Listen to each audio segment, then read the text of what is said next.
Hi guys, good morning. Here ৰাতিপুৱা উঠি এতিয়া চাহ খাই পেলাই চব্জি বনাব লৈছোঁ। চব্জিখিনি হ'লে মানে কামত যাম।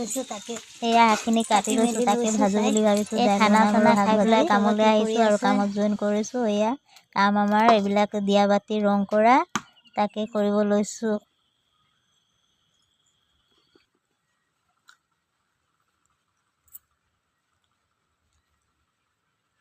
এতিয়া ৰাতিপুৱাৰ চাহ জলপান খাই কামত আহিছোঁ। এইবিলাক আমাৰ কাম হৈ আছে, মাটিৰ কাম, দিয়া পাতি ৰং কৰা আৰু এইবিলাকেই আমাৰ কাম চলি আছে।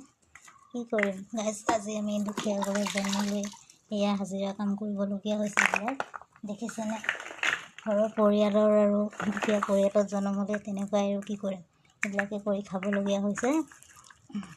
সৰুৰ পৰা বহুত কষ্ট কৰি ডাঙৰ হৈছোঁ আৰু এইবিলাক হাজিৰা কাম কৰিয়ে খাই দিনটো কটাই আছোঁ গাইজ, আৰু কি কৰিম, উপায়তো নাই আৰু আমাৰ কিসমতত তেনেকুৱাই লেখা আছে কৰি খাবলৈ।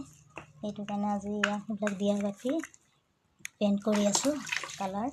আপোনালোকে কেতিয়াবা দেখিছেনে এনেকুৱা কালাৰ কৰা বা কৰি পাইছেনে? পোৱা নাই চাগে, হয় নাই?